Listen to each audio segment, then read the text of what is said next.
আল্লাহর পয়গম্বর রাহমাতাল লিল আলামিন মায়ার নবী আমার হেরা গুহার ভিতর আল্লাহর দানে মশগুল থাকে, ইবাদত করে। আম্মা জান খাদিজাতুল কুবরা রাদিয়াল্লাহু তাআলা আনহা কয়েকদিনের খাবার জোগাড় কইরা নবীর জন্য পৌঁছই দিয়ে আসতো গো। আমার নবী ওইখানে থাকতেন আর আল্লাহর ধ্যান করতেন। ওরে একদিন রাতের বেলায় ফেরেশতা জিবরাইল আলাইহিস সালাতু ওয়াস সালাম আল্লাহর পয়গম্বরকে বলে, আপনি পড়ুন। নবী বললেন, আমি কি পড়তাম? আমি তো পড়তে পারি না, আমি তো পাঠক নই গো। এই বলার পর দ্বিতীয়বার বলল, আপনি পড়ুন। নবী বললেন, আমি পড়তে পারি না। জিবরাইল বুকের সঙ্গে লইয়া জোরে জোরে একটা চাপ মারল আর বলল, আপনি পড়ুন। নবী বললেন, আমি পড়তে পারি না। তৃতীয়বার জিবরাইল বলল, আপনি পড়ুন। নবী বললেন, আমি পাঠক নই, আমি তো পড়তে পারি না। ওরে তৃতীয়বার জিবরাইল জোরে বুকের সঙ্গে আমার নবীকে চাপ মারল আর ছেড়ে দিয়া বলে, ইকরা বিসমি রাব্বিকাল্লাযী খলাক, খলাকাল ইনসানা মিন আলাক, ইকরা রাব্বুকাল আকরাম আল্লাযী আল্লামা বিল কলাম, আল্লামাল ইনসানা মা লাম ইয়ালাম।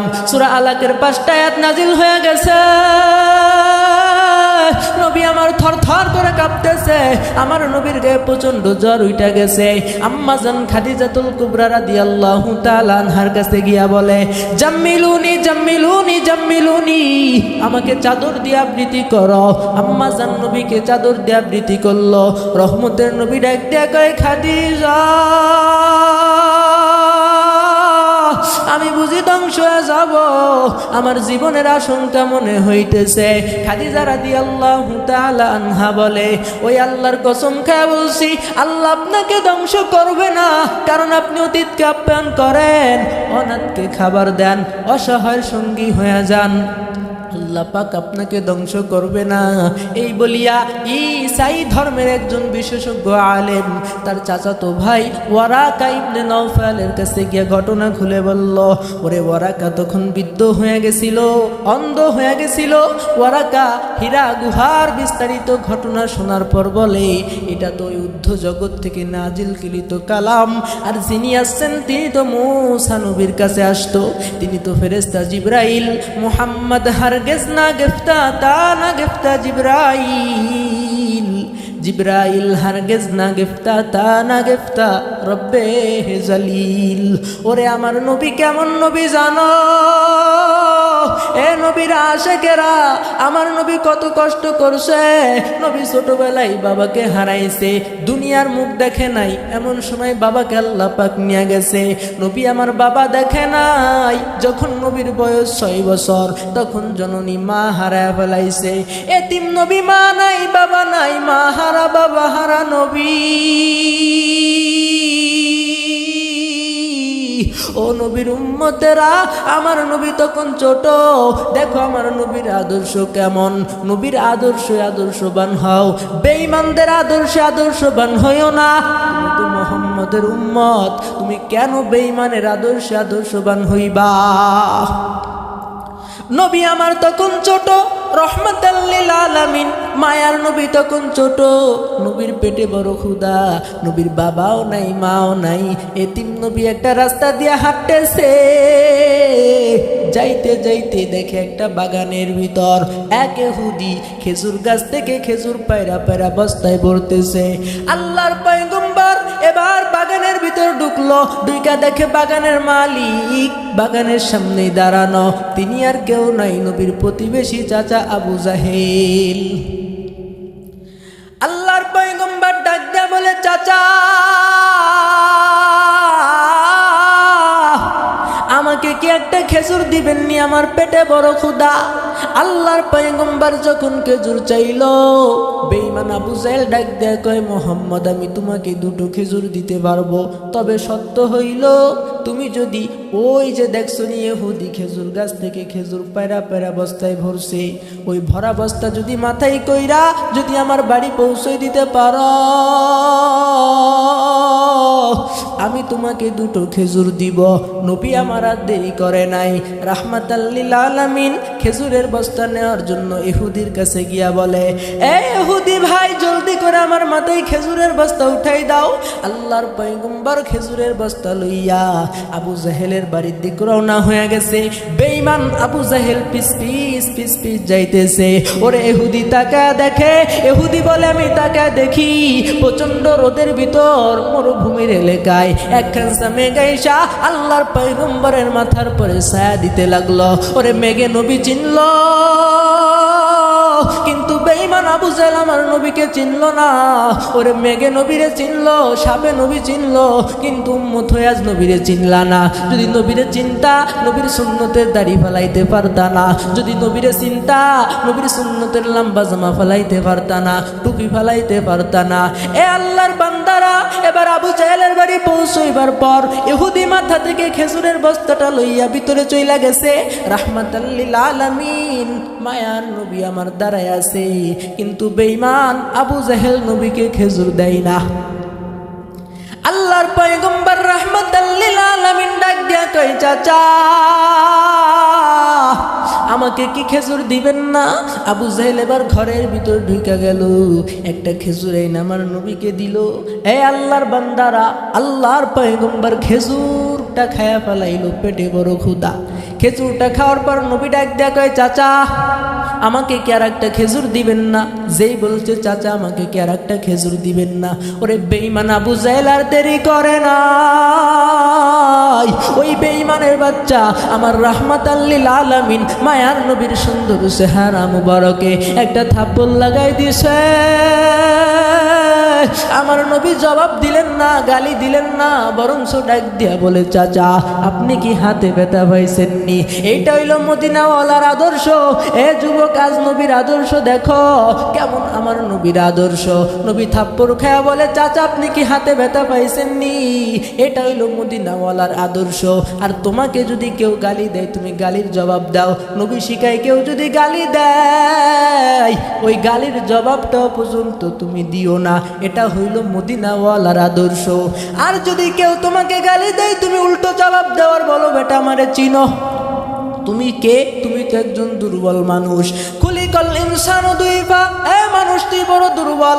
গরুর কাছে দুর্বল, ছাগলের কাছে দুর্বল, ভেড়ার কাছে দুর্বল, মোষের কাছে দুর্বল, হাতির কাছে দুর্বল, মশার কাছে দুর্বল।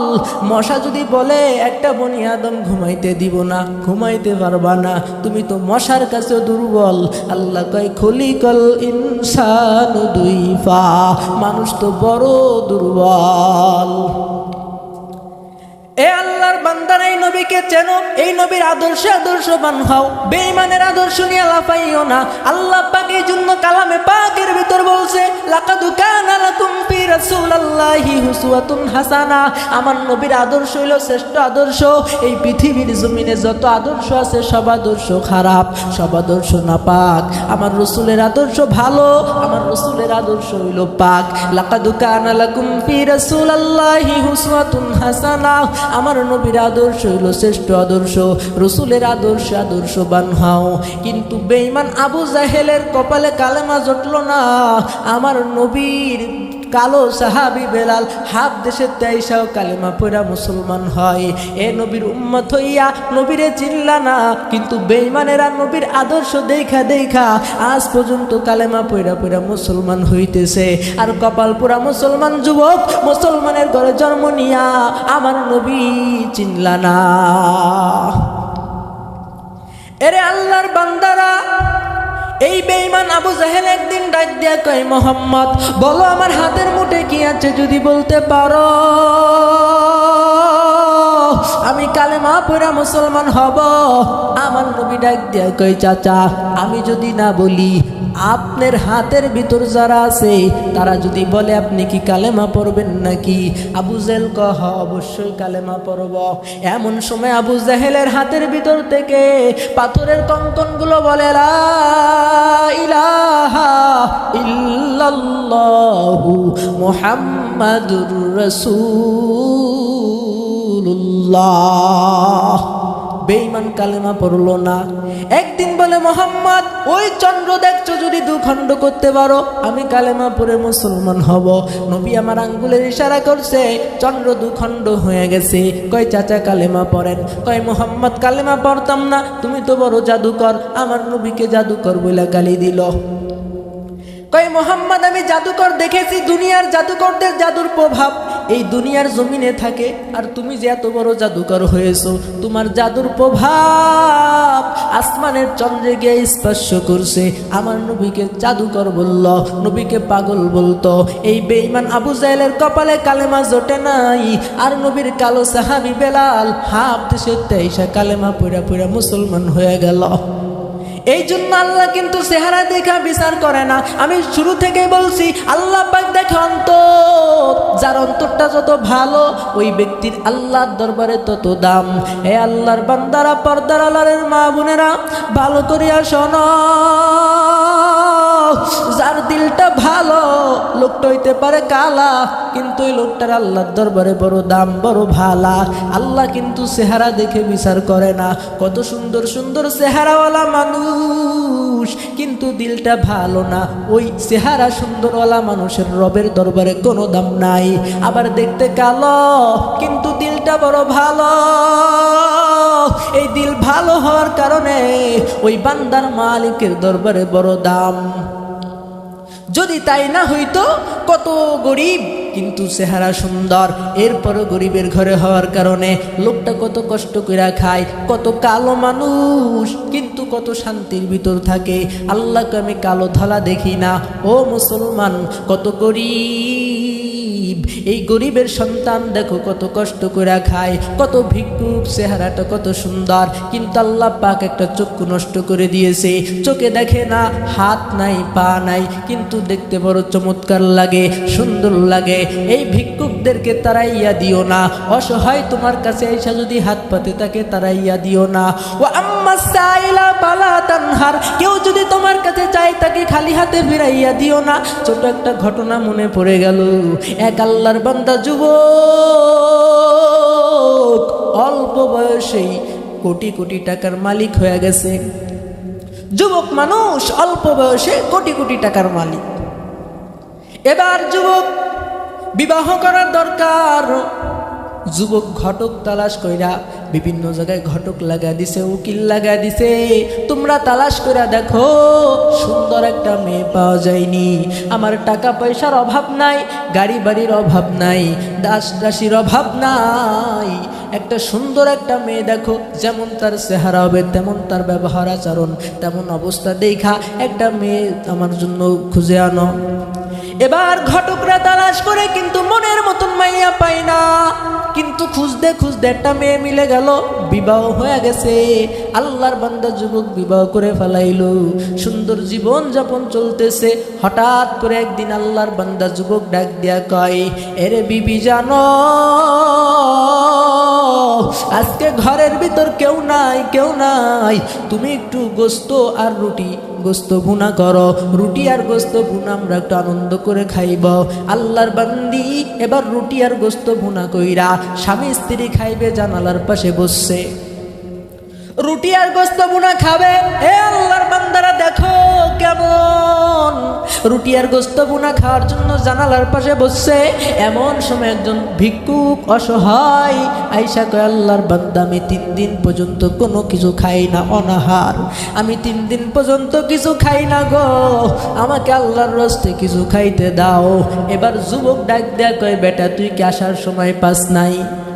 বিভিন্ন ভাষায় গালি দিতে লাগলো আর বলল, তুই কি আসার সময় পাও নাই, কেন এখন ডিস্টার্ব করতেছ? এই বলিয়া গালি দিছে। ভিক্ষুক বেজার হয়ে গেছে, তুই আমাকে কিছু দিস না দিস, বিদায় করে দিতিস, কিন্তু ফালতু গালি দিলি কেন? তুই কেন কেন আমারে গালি দিলি? মনে বড় কষ্ট পেয়ে গেছে। আল্লাহর বান্দা যুবক চলে গেছে ভিখারি। এবার আল্লাহর বান্দা ভিক্ষুক বেজার হয়ে গেছে, আমার মালিকও বেজার হয়ে গেছে। কোটি কোটি টাকার মালিক, কোটি কোটি টাকা, এত ব্যবসা বাণিজ্য, কিন্তু আল্লাহ আল্লাহ বেজার হয়ে গেছে। এবার ভিক্ষুক তারাইয়া আল্লাহর বান্দার ব্যবসা বাণিজ্যের ভিতর লস হয়। লাখ লাখ টাকা থেকে হাজার হাজার টাকা, হাজার হাজার টাকা থেকে এখন নাই, মোটে একদম সব শেষ হয়ে গেছে। মানুষের কাছে গিয়া ধার চাই, কিন্তু মানুষ ধার দিতে চায় না। আল্লাহর বান্দি বড় লোকের মাইয়া ডাক দিয়া কয়, স্বামী আমি বড় লোকের মাইয়া, এত কষ্ট আমি বরদাস্ত করতে পারি না, তুমি আমাকে তালাক দিয়া দাও, আমি আমার বাপের বাড়ি চলে যাব। আল্লাহর বান্দা চিন্তা করলো, যখন সে নিজের থেকে তালাক চাইতেছে, তাকে তালাক দেওয়া ভালো, আমার তো পক্ষে এখন সম্ভব না, আমি তো এখন রাস্তার ফকির হয়ে গেছি। তালাক দিয়া দিছে, আল্লাহর বান্দি বাপের বাড়ি চলে গেছে। বাবা সুন্দর একটা যুবক দেখা, উচ্চবংশীয় বড় লোক একটা ছেলে দেখা বিবাহ পড়াই দিল। দ্বিতীয় স্বামীর বাড়ি গিয়া আনন্দ করে জীবন যাপন চলতেছে। একদিন দ্বিতীয় স্বামী ডাক দেয়া কয়, বিবি ও বিবি, রুটি আর গোস্ত ভুনা করো, আনন্দ করে খাইব। আল্লাহর বান্দির মাথার পরে আসমান বুঝি ভেঙে বলল, কই কি কইলো, আগে একবার রুটি আর গোস্ত ভুনা খাইতে গিয়া তালাক একটা খাইছি, আবার কি তালাক খাওয়া লাগবে নি? ভয়, কিন্তু করার কিছু নাই, রুটি আর গোস্ত ভুনা করছে। রুটি আর গোস্ত ভুনা লইয়া যখন জানালার পাশে বসছে স্বামী স্ত্রী খাইবে, আল্লাহর কি কুদরত, আজকেও একজন ভিক্ষুক এসে কয়, আল্লাহর বান্দা আমি 3 দিন পর্যন্ত কিছু খাই না, আমাকে কিছু খাইতে দাও। এই সময় যে বলছে, আল্লাহর বান্দা আমি 3 দিন পর্যন্ত কিছু খাই না, আমাকে কিছু খাইতে দাও। আল্লাহর বান্দি কয়, এবার তাহলে তো আবার তালাক খাওয়ার সময় হয়ে গেছে, এ তো একই কেস, আগের স্বামীর ঘরও যা হয়েছে এই স্বামীর ঘরও তাই হয়েছে। আল্লাহর বান্দি চোখের পানি ছেড়ে ডাক দেয়া কয়, স্বামী এই খাবারগুলো আমি খাবো না, আমার টুকু ভিক্ষুকের দিয়া দাও। এবার স্বামী ডাক দেয়া কয়, রে বিবি আমার ভাগের টুকু ওই ভিক্ষুককে দিয়া দাও, যাও যাও প্লেটটা লইয়া আল্লাহর মেহমানকে দিয়া দাও। এবার প্লেট লই আল্লাহর বান্দি দরজা খুইলা ঘরের ভিতর থেকে বের হইয়া ভিখারিকে ওই রুটি আর গোস্ত বুনা দিবে ভিক্ষুককে। এমন সময় আল্লাহর বান্দি ভিক্ষুকের চেহারার দিক তাকাইয়া কানতে কানতে ঘরের ভিতর ঢুকা গেছে। স্বামী ডাক দেয়া কয়, বিবি ব্যাপারটা বুঝলাম না, তুমি তো ভিক্ষুকরে ভিক্ষা দেওয়ার জন্য বের হইলা, আবার প্লেট লইয়া চলে আসলে কেন কানতে কানতে? এবার বিবি ডাক দেয়া কয়, ও স্বামী জানো, আমি এই জন্য ওই ভিক্ষুককে আমি ভিক্ষা দিতে পারলাম না, কারণ ওইটা তো আমার আগের ঘরের স্বামী, ভিক্ষুক তারাইয়া নিজেই ভিক্ষুক হয়েছে, তাকে খালি হাতে ফিরাইয়া দিও না, কিছু না কিছু তাকে দিয়া দাও। আল্লাহর বান্দাবার প্লেট লইয়া যখন ভিক্ষুকের সামনে গেছে, দরজা খুলছে, আল্লাহর বান্দা যুবক কানতে কানতে ঘরের ভিতর চলে আসছে। এবার বউ ডাক দিয়া কয়, স্বামী তুমি কান্দো কেন? আগের বেলা বলছিলা বিবি তুমি কান্দো কেন, এখন বলো তুমি কান্না করো কেন? আল্লাহর বান্দি ডাক দিয়া কয়, ও আল্লাহর বান্দা ডাক দিয়া কয়, বিবি জানুনি আমি কেন কান্দতেছি? আমি কান্দতেছি এই জন্য আমি মাওলার কুদরত দেখা দেখা কান্দি, আমি আমার মালিকের কুদরত দেখি, আমি আল্লাহর কসম খায়া বলতেছি, আগের স্বামীর ঘরে বৈশা যখন তুমি জানালার পাশে তুমি আর তোমার স্বামী রুটি আর গোস্ত বুনা খাইতেছিলা, আমি খুদার কসম করে বলছি, ওই সময় যে ভিক্ষুক গিয়া বলছিল, আল্লাহর বান্দা আমি 3 দিন পর্যন্ত কিছু খাই না, আল্লাহর রাস্তে আমারে কিছু খাইতে দাও, ওই ভিক্ষুক আর কেউ ছিল না, কেউ ছিল না, ওই ভিক্ষুক ছিলাম আমি মাওলার কুদরত দেখি, আমার মাওলা কি না কি পারে। ওরে ওই কোটি কোটি ওয়ালা যুবককে, কোটি টাকার যুবককে রাস্তার ফকির বানাইয়া রাস্তার ফকিরকে কোটিপতি বানাই দিছে। আল্লাহ কয় শুধু তাই নয়, কোটিপতিকে রাস্তার ফকির বানাইছে আর রাস্তার ফকিরকে কোটিপতি বানাইছে। শুধু তাই নয়, কোটিপতির বউটাকেও রাস্তার ফকিরকে আল্লাহ হাদিয়া দিছে। আল্লাহকে আমি 10 তলাওয়ালা বিল্ডিং এর মালিককে ওর 5 তলায় নামাইতে সময় লাগে না, 5 তলা থেকে টান মাইরা 10 তলায় বসাইতেও সময় লাগে না। কেউ যদি তোমার কাছে হাত পাতে তারে তারাইয়া দিও না। ও আল্লাহর বান্দারা, এ যুবকেরা, কত গরিব কত অসহায় তোমার গাড়ির পাশে গিয়ে হাত পাতে কয় দেন দেন, আল্লাহু আকবার, তাকে অসহায় তাকে তারাইয়া দিও না। আল্লাহর কালাম বলে, ওয়া আম্মাস সাইলা ফালা তানহার, তাকে কিছু না কিছু দিয়া দাও, অসহায়কে তাড়াইয়া দিও না, রাসূলের আদর্শ দিলের ভিতর ঢুকাও। এ যুবক ভালো করিয়া শোনো, আমার রাসূলের আদর্শের মতো শ্রেষ্ঠ আদর্শ এই জমিনে আর একটাও নাই। আমার রাসূলের আদর্শ লইয়া ওই কবরে যাইও, যদি রাসূলের আদর্শ না নিয়া যদি কবরে যাও, ওই কবর কিন্তু খুবই ভয়ঙ্কর হয়ে যাবে। আজ তুমি ওই নায়ক নায়িকার পাগল হইলা, ফুটবল খেলোয়াড়দের পাগল হইলা রে বাবা, আমার নবীকে ভুলা গেছ। আমার নবীর আদর্শ কত সুন্দর, এই জন্য আমার মাওলাই কইলা কদ কানা লাকুম ফি রাসূলিল্লাহি উসওয়াতুন হাসানা, আমার রাসূলের আদর্শ হলো শ্রেষ্ঠ আদর্শ। পৃথিবীর জমিনে যত আদর্শ আছে সব আদর্শ খারাপ, আমার রাসূলের আদর্শ সঠিক। তুমি মাথার ভিতর কেমন করে চুলের কাটিং দিবে, এটা রাসূলের আদর্শের মতন দাও। তুমি রাসূলের আদর্শের টুপিটা মাথার ভিতর উঠাও, রাসূলের আদর্শ লম্বা দাড়িটারে লম্বা করে ফেলাও, জামাটারে লম্বা করে ফেলাও। তুমি তা না কইরা মুসলমানের ঘরে জন্ম নিয়া রে বাবা, আজ তোমার মাথার দিয়ে টুপি ফালাইয়া ওই ফুটবল খেলোয়াড়দের মাথার কাটিং তোমার মাথার ভিতর উঠাইছ, আর্জেন্টিনিয়ার ব্রাজিলের কাঠিন মাথার ভিতর উঠাইছ। ওই বেঈমান নায়ক নায়িকার আদর্শবান হইতে চাও, এর কপাল পুরা। যখন আজরাইলের ধাক্কা লাইগা যাবে কি উপায় হবে, যখন কবরের ভিতর বলবে আল্লাহর রাসূলের ছবি ধরে বলা হবে, ফটো ধরে বলা হবে মান হাযার রাজুল, ইনাকে চিনুনি, মান হাজার রজুল, ইনাকে চিনুনি। তখন ওই বদমাস নাফরমান বলবে লা হাদিরি লা হাদিরি লা হাজিরি, আমি তাকে চিনি না, তার সঙ্গে আমার কোনো সম্পর্ক নাই। যখন এই কথা বলবে কি উপায় হবে একটাবার চিন্তা ভাবনা করি, এরপরে মাওলার কবরে যাইও। ও আল্লাহর বান্দারা, চিন্তা ভাবনা কইরা মাওলার কবরে যাইও। আমার মাওলা কয় বান্দা বান্দি, আমি দুনিয়ার জমিনে তোদেরকে পাঠাইছি গুনাহ করার জন্য পাঠাইনি, বদমাশি করার জন্য পাঠাইনি, নাফরমানি করার জন্য পাঠাইনি, চুরি করার জন্য পাঠাইনি, ডাকাতি করার জন্য পাঠাইনি, আমার ইবাদতের জন্য পাঠাইছি, আমার গোলামের জন্য পাঠাইছি। কিন্তু তোদেরকে আমার গোলামের ভিতর পাইলাম না, তোদেরকে আমার ইবাদতের ভিতর পাইলাম না। এ বান্দা, তোদেরকে বানাইবার উদ্দেশ্য কি জানো? আমি আল্লাহ তোদেরকে কেন বানাইলাম, কেন বানাইলাম? আমার মাওলা বলে ওয়ামা খালাকতুল জিন্না ওয়াল ইনসা ইল্লা লিয়াবুদুন, আমি মানুষ আর জিন জাতি সৃষ্টি করেছি শুধুমাত্র আমার ইবাদতের জন্য, আমার গোলামের জন্য। ও বান্দা, তুই আমার ইবাদত করবি, আমার গোলামি করবি, তোরা আমার গোলাম হবি, আর সব কিছু তোদের গোলাম হবে। তোরা শুধু আমার গোলাম হ, আর সব কিছু তোদের গোলামি করবে। আমি গাছটারে বানাইলাম তোর খেদমতের জন্য, গরুটারে বানাইলাম তোর খেদমতের জন্য। ও বান্দা, গাবিটা দুধ দেয় তোর খেদমত করে, তুই গাবির দুধ খাও। আমি গাবিটারে বানাইলাম তোর খেদমতের জন্য। গাবিটা যখন বাচ্চা দেয় না, দুধও দেয় না, তখন তুই গাবিটারে জবাই কইরা খাও। ওই গাবিটারে তো আমি তোর গোলামের জন্য বানাইলাম, গাছ আমি তোর গোলামের জন্য বানাইলাম, মুরগি আমি তোর গোলামের জন্য বানাইলাম, সব কিছু আমি তোর গোলামের জন্য বানাইলাম। কিন্তু বান্দা, তোরে বানাইলাম আমার ইবাদতের জন্য, আমার গোলামের জন্য।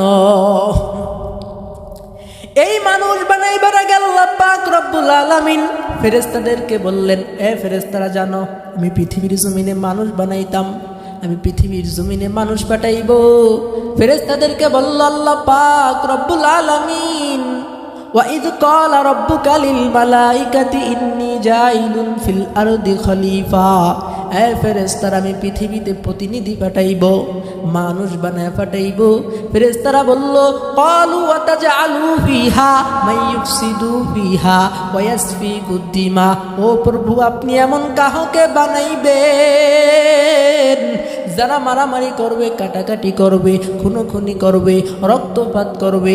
এদেরকে বানাইবার দরকার নাই, আমরাই তো আপনার ইবাদত করছি। এর আগে জিন জাতি বানায় পাঠাইছিলেন, তারা মারামারি করছিল, কাটাকাটি করছিল, খুনোখুনি করছিল, রক্তপাত করছিল। এ মানুষও তা করবে, এদেরকে বানাইতে হবে না। আল্লাহ পাককে বললেন, আল্লাহ আমরাই তো আপনার ইবাদতে যথেষ্ট। আল্লাহ বললেন, ইন্নী আ'লামু মা লা তা'লামুন, নিশ্চয় আমি যা জানি তোমরা তা জানো না। আল্লাহ পাক রব্বুল আলামিন জিবরাইলকে ডাক দিয়ে বলল, রে জিবরাইল, যা যা পৃথিবীর জমিন থেকে কিছু মাটি নিয়ে আসো। এ জিবরাইল, মাটি নিয়ে আসো, যে মাটি দিয়ে আমি আমার আদম বানাবো। ফেরেশতা জিবরাইল আর দেরি করে নাই। ফেরেশতা জিবরাইল আলাইহিস সালাম পাখা উড়াল দিয়া পৃথিবীর জমিনে আসছে কিছু মাটি নেওয়ার জন্য। এই আল্লাহর বান্দারা মাটির কাছে যখন আসছে মাটি নিবে, এমন সময় মাটি হাউ হাউ হাউ হাউ করে কান্দে আর ডাক দিয়া কয়, জিবরাইল তুমি আমার থেকে মাটি নিও না, আমি বড্ড কষ্ট পাবো। কারণ তোমার সঙ্গে আমার কোনো মারামারি নাই, কাটাকাটি নাই, কোনো খুনি নাই, রক্তপাত নাই। তুমি আমার এমন সর্বনাশ কইরো না, আমি বড্ড কষ্ট পাবো। ফেরেশতা জিবরাইলের মায়া লেগে গেছে। জিবরাইল আলাইহিস সালাতু ওয়াস সালাম চলে গেছে।